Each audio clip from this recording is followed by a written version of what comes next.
Good morning. कैसे हैं आप सभी लोग कमांडोज। देखो बेटा, है ना, कई सारे बच्चे एक क्वेश्चन और पूछ रहे हैं कि सर ये बताइए कि यदि हमको प्राइवेट एमबीबीएस मेडिकल कॉलेज चुनना है, मतलब प्राइवेट मेडिकल कॉलेज में एडमिशन लेना है एमबीबीएस के लिए, तो किन बातों का ध्यान करें, कैसे कॉलेज को हम सिलेक्ट करें। ठीक है, मैंने पहले भी आपसे कहा था कि यदि आपको मेडिकल फील्ड में ही जाना है तो आपकी प्रायोरिटी सीक्वेंस क्या होना चाहिए। सबसे पहले प्रायोरिटी दीजिए एम्स को। यदि आपकी रैंक के अकॉर्डिंग है, सबसे पहले प्रायोरिटी मिलना चाहिए एम्स को, देन जिपमर पौंडीचेरी को, और उसके बाद फिर आपके दिल्ली के जो कॉलेज है और बॉम्बे के जो कॉलेज है वो प्रायोरिटी पर आते हैं। एक जनरल लिस्ट है, मतलब मैं बोलूँगा पहले गवर्नमेंट मेडिकल कॉलेज को प्रायोरिटी दीजिए। यदि गवर्नमेंट मेडिकल कॉलेज नहीं मिलता है और आप प्राइवेट की फीस अफोर्ड कर सकते हैं तो फिर प्राइवेट एमबीबीएस फ्रॉम इंडिया से प्राइवेट एमबीबीएस कॉलेज में एडमिशन आप ले सकते हैं। और यदि आपको इंडिया की फीस ज़्यादा लगती है और करना आपको एमबीबीएस ही है तो आप एमबीबीएस फ्रॉम अब्रॉड आप चुन सकते हैं आप। ठीक है, और आपको यदि प्राइवेट में नहीं जाना है, उतना पैसा खर्च नहीं करना है, तो गवर्नमेंट एमबीबीएस नहीं मिलता है तो आप गवर्नमेंट बीएएमएस को जो है वो, या गवर्नमेंट बीडीएस को आप प्रायोरिटी दे सकते हैं। दोनों में मैं कंपेयर नहीं कर पाऊंगा, दोनों डिफरेंट टाइप की डिग्री हैं। तो गवर्नमेंट बीडीएस अच्छे कॉलेज, अच्छे नेशनल लेवल के कॉलेज से, और गवर्नमेंट बीएएमएस, दोनों को मैं इक्विवेलेंट रख रहा हूँ। दोनों सेपरेट ब्रांचेस हैं और लेकिन दोनों का स्टेटस मैं मान लेता हूँ लगभग सेम है। ठीक है, तो यहाँ चुन सकते हैं आप। इसके बाद यदि आपको लगता है कि आपको जो है वो और क्या ऑप्शन हो सकता है, और वेटनरी फील्ड में यदि आपका इंटरेस्ट है तो फिर गवर्नमेंट से वेटनरी कॉलेज को चुनिए आप। ठीक है, और यदि आपको कोई भी गवर्नमेंट कॉलेज ना वेटनरी में मिल रहा है, ना बीएएमएस से मिल रहा है, ना आपको एमबीबीएस से मिल रहा है, और प्राइवेट आप जाना नहीं चाहते हैं, तो फिर गवर्नमेंट वेटनरी के बाद आप गवर्नमेंट बीएचएमएस को चुनिए। हाँ, बीएचएमएस को मैंने वेटनरी से नीचे रखा है। ठीक है, उसको चुनिए। मैं जो बता रहा हूँ वो जॉब अपॉर्चुनिटी, फ्यूचर प्रोस्पेक्ट के आधार पर बता रहा हूँ। फिर यदि आपको ये सब नहीं मिल रहे हैं गवर्नमेंट में, तो फिर गवर्नमेंट नर्सिंग में यदि एडमिशन मिल रहा है आपको अच्छे टॉप के कॉलेजेस में, तो वहाँ पर आप ले सकते हैं। फिर यदि गवर्नमेंट ये भी नहीं मिल रहा है और प्राइवेट में जाना है, तो प्राइवेट में किसको प्रायोरिटी दें, तो प्राइवेट में हमेशा आपको प्रायोरिटी जो है वो बीडीएस, बीएएमएस और बीएचएमएस में से आपको प्राइवेट बीएएमएस को प्रायोरिटी देना है बजाय प्राइवेट बीडीएस के। प्राइवेट बीडीएस बहुत अच्छा नहीं है और कोई बहुत बड़ा स्कोप नहीं है, तो प्राइवेट जो बीएएमएस है वो प्राइवेट बीडीएस से बेहतर है, और प्राइवेट बीडीएस जो है प्राइवेट बीएचएमएस से बेहतर है। ठीक है, ये मेरी अपनी पर्सनल अनुभव के आधार पर है, मैं इसी फील्ड में हूँ तो मेरे अनुभव के आधार पर ये रैंकिंग है। अब क्वेश्चन ये उठता है कि यदि तुमको प्राइवेट एमबीबीएस कॉलेज में जाना है, प्राइवेट मेडिकल कॉलेज से एमबीबीएस करना है, तो उस कॉलेज में तुम क्या देखो। ठीक है, तो मैं कुछ चीज़ें बता रहा हूँ जो आप नोट डाउन कर लीजिए, मैंने भी नोट करके रखी है चीज़ें। जैसे मैं सबसे पहले तो आप कॉलेज का जो है वो सबसे पहली प्रायोरिटी आप दें कि कॉलेज का एक्रेडिशन, यानी medical council of India, national medical commission की वेबसाइट पर उस कॉलेज का नाम है या नहीं है, तो पहले उसका एक्रेडिशन देखिए उसका आप। ठीक है ना, मतलब उस कॉलेज को एमसीआई और एनएमसी का रिकॉग्निशन है या नहीं, ये बहुत इंपॉर्टेंट बात है। यदि वो कई कॉलेज ऐसे हैं जो खुल तो गए हैं, चल रहे हैं, लेकिन उनका अभी एनएमसी से, नेशनल मेडिकल काउंसिल से एक्रेडिशन, या मेडिकल काउंसिल ऑफ इंडिया से उनका एक्रेडिशन नहीं हुआ है, तो ऐसे कॉलेज अवैध रूप से चल रहे हैं, या इनके एमबीबीएस के कोर्सेज जो है वो वैलिड नहीं है। ठीक है, फिर इसके बाद जो है आपको एक्रेडिशन देखने के बाद दूसरा सबसे इंपॉर्टेंट चीज़ देखिए कि कॉलेज का इंफ्रास्ट्रक्चर और फैसिलिटीज़ कैसी है। इंफ्रास्ट्रक्चर में सबसे पहले आप देखिए कि कॉलेज में जो है आपके जो लेबोरेटरीज हैं, जो प्रैक्टिकल कराने वाली चीज़ें हैं, वो कॉलेज में प्रॉपर है या नहीं है। जैसे मैं नाम नहीं लूँगा, भोपाल का एक प्राइवेट मेडिकल कॉलेज देखा मैंने, उसके पास कुछ भी नहीं है, सिर्फ उसके पास कुछ भी नहीं है, एमबीबीएस कॉलेज है, कुछ भी नहीं है, मैं नाम नहीं लूँगा। मतलब इतना थर्ड क्लास कॉलेज है कि मतलब उसके पेपर है ना, बच्चों को एमबीबीएस कराने के लिए एक दिन 2 दिन पहले रात को पेपर मिल जाता है कि भैया तुम कॉपी में लिख लो, कॉपी जमा कर देना एग्जाम के दिन आके, यूनिवर्सिटी में तुमको 70% मिल जाएगा। ऐसे एमबीबीएस करने से क्या कभी किसी का आप इलाज कर पाओगे? नहीं कर पाओगे। ऐसे एमबीबीएस से ना करना बेहतर है।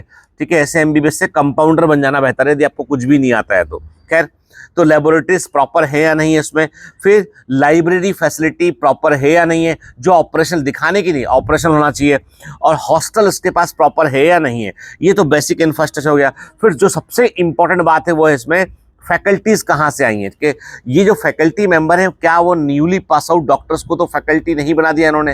ये जो फैकल्टी है क्या ये वाकई में 45-50 ईयर्स के अनुभवी प्रोफेसर्स हैं जो अलग अलग गवर्नमेंट कॉलेज से पढ़ाकर वहाँ पर आए हैं, तो एक्सपीरियंस प्रोफेसर देखिए आपको कि प्रोफेसर ही आपको सिखाता है, उसके संगत में रहने से आप बहुत कुछ सीख पाते हैं। मुझे ध्यान है पीपल्स मेडिकल कॉलेज के अंदर एक प्रोफेसर हुआ करते थे, उनका बच्चे बहुत बड़े फैन थे, डॉक्टर विश्वास के, बहुत अच्छे डॉक्टर थे, तो वो बहुत अच्छे से बच्चों को सिखाया करते थे। मेरे समय में डॉक्टर आर.के. जैन साहब भोपाल के अंदर एक गैस्ट्रोएंटरोलॉजिस्ट थे, बड़े फेमस, और बहुत अच्छे डॉक्टर थे वो, बहुत कुछ सिखाया उन्होंने हम लोगों को, ठीक है। मतलब डॉक्टर एन.पी. मिश्रा साहब, तो ऐसे कई डॉक्टर्स रहे हैं जिन्होंने बहुत कुछ सिखाया और जो बहुत अनुभवी प्रोफेसर थे, क्योंकि आप उनसे सीखते हैं ना, उनकी पर्सनालिटी को भी आप ग्रहण करते हैं और बहुत कुछ आप जो है वो समझ पाते हैं।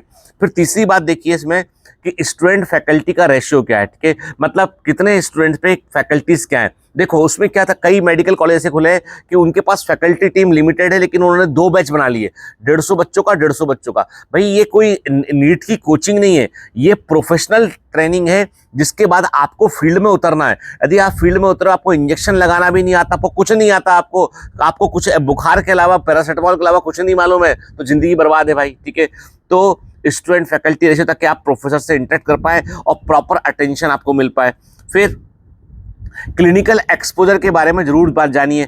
क्लिनिकल एक्सपोजर का मतलब है कि जो हॉस्पिटल है वो मेडिकल कॉलेज से कितनी दूरी पर है। जैसे एक मेडिकल कॉलेज जिसको मैं जानता हूँ वो भी भोपाल के अंदर है, उसका हॉस्पिटल उस कॉलेज से 10 किलोमीटर दूर है, तो बच्चे जाते ही नहीं हॉस्पिटल, वो सिर्फ अपने मेडिकल कॉलेज कैंपस होते हैं। तो कई कॉलेजेस ऐसे हैं, मतलब मैं बोल रहा हूँ आपसे कि प्राइवेट एमबीबीएस कॉलेज सब अच्छे नहीं है, वो डिग्रियां दे रहे हैं आपको, परसेंटेज भी बनवा देंगे, एक दिन पहले पेपर भी कई जगह मिल जाता है, लेकिन क्या है कि आपका करियर वो बर्बाद कर दे रहे हैं, वो आपको पैरों पे खड़ा नहीं कर रहे हैं, विकलांग कर के छोड़ देंगे, और रेस में आप कभी लाइफ में, क्योंकि एक दिन तो फील्ड में उतरना पड़ेगा काम करने के लिए, तो जीत नहीं पाएंगे आपको, कि ये नौकरी थोड़ी ना है, ये तो प्रोफेशनल डिग्री है।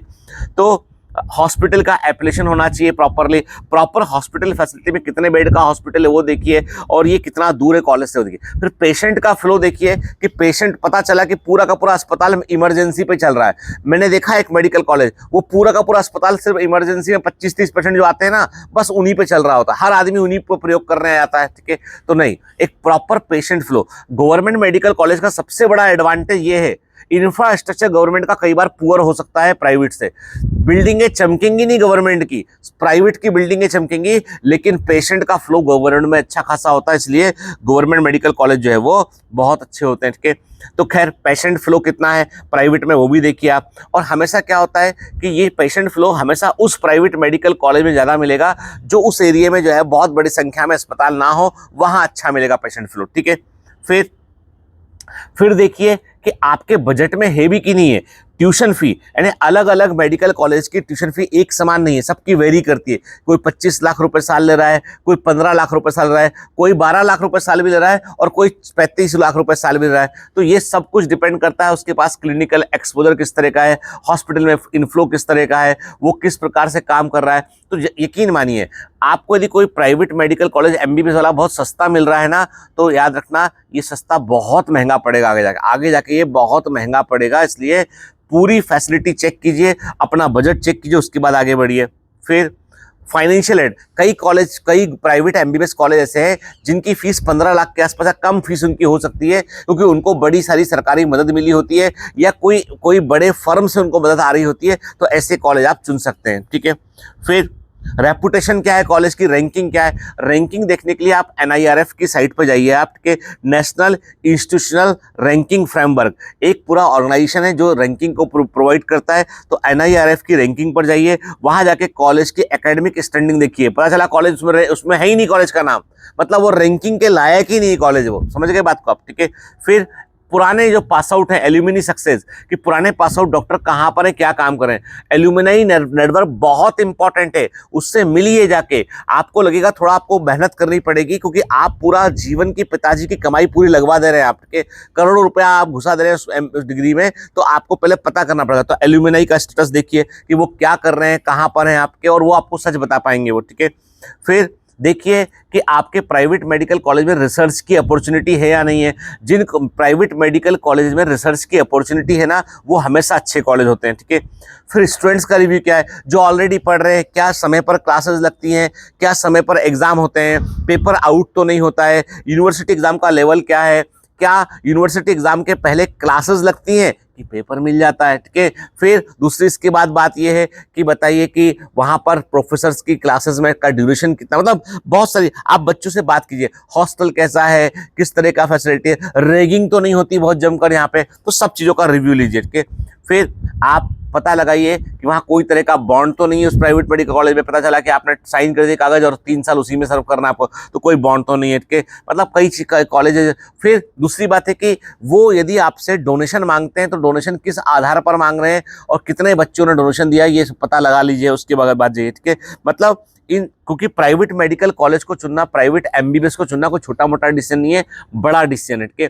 पैसा बहुत लगता है, और दूसरी बात है कि पैसा लगने के बाद फिर यदि हमको सेटिस्फेक्शन ना मिले ना, तो फिर हमको 2M दर्जे के डॉक्टर बनने वाली फीलिंग आती है। और एमबीबीएस एक बड़ी डिग्री है, मेहनत की डिग्री है। मैंने पहले भी कहा, किताबें दिखाई थी मैंने एक वीडियो में अपनी, तो मैंने यही कहा था कि बेटा इन किताबों को पढ़ना पड़ेगा, मत पढ़ो। हो सकता है पेपर मिल जाए कहीं से, अपन पेपर का उतना ही 5 क्वेश्चन रख जाए, पर जिंदगी में जब कोई पेशेंट आएगा तो वो 5 क्वेश्चन में से नहीं आएगा। इलाज तो तुम्हें ही करना है, और कोई गलती हुई ना तो कोर्ट कचहरी सब बैठा हुआ है, कोर्ट कचहरी पुलिस सब बैठा हुआ है। डॉक्टर सॉफ्ट टारगेट है, गलती किया तुरंत अंदर, ठीक है। तो इसलिए आप मेडिकल नेग्लिजेंस आप कर नहीं सकते हैं, आप किसी की जान से खेलने का कोई राइट नहीं है आपको, इसलिए आपको पढ़ना तो पड़ेगा, मेहनत तो करनी पड़ेगी। अच्छा लगे बुरा लगे, मुझे गरिया लो, 4 बातें कह लो, समझ में आती बात के, लेकिन किसी के साथ बुरा आप नहीं कर सकते हैं आप, ठीक है। तो आपको इस बात का ध्यान रखना पड़ेगा, ठीक है। अब किसी ने लिखा एक वीडियो में मेरे में कि सर क्या फायदा इतनी मोटी मोटी किताबों को पढ़ने का, जब तुम डायबिटीज का इलाज नहीं खोज पाए, हमारे आयुर्वेद में तो हमने इलाज खोज दिया, जड़ से खत्म डायबिटीज। अब तुम ही बताओ इस पर मैं क्या टिप्पणी करूं, तुम ही बताओ इस पर, क्या साइंस सारा का सारा कचरे में डाल दूं उठा करके, क्या टिप्पणी करूं उस पर मैं कि कोई डायबिटीज को कोई जड़ से खत्म कर सकता है। आप तो जान रहे हैं अच्छे से, आप होशियार लोग हैं, आप स्वयं कमेंट कीजिए इस पर क्या हो सकता है, ठीक है। मतलब कई बार क्या होता है, हम भावनाओं में आके कि साहब गोमूत्र से सब कुछ हो जाएगा, दुनिया पूरी की पूरी हिल जाएगी, मतलब उससे है ना हम कैंसर का इलाज कर सकते हैं। तो देखो अच्छी बात, मैं कहता हूँ रिसर्च होना जरूरी है, लेकिन इसको हम वैज्ञानिक आधार मानकर इससे इलाज नहीं कर सकते हैं। इलाज करना डिफरेंट है भाई, कि इलाज करने के लिए आपको एक अलग प्रकार से विज्ञान का दामन पकड़ना पड़ेगा आपको, ठीक है। समझ गए बात को आपके, इसलिए जो है ओपन माइंड रखिए, चीज़ों को सीखिए, और प्राइवेट एमबीबीएस करने का डिसीजन बुरा नहीं है, पर सोच समझ के थोक पीट के कॉलेज चुनिए, क्योंकि पूरे जिंदगी का पैसा वहां लग जाना है, और वो छोड़ता नहीं आराम से कॉलेज, 1 साल का ही छोड़ दे, वो आपसे बॉन्ड वॉन्ड सब करा लेगा, पूरे 5 साल की फीस ले लेगा आपसे वो, ठीक है। चलिए ऑल द बेस्ट।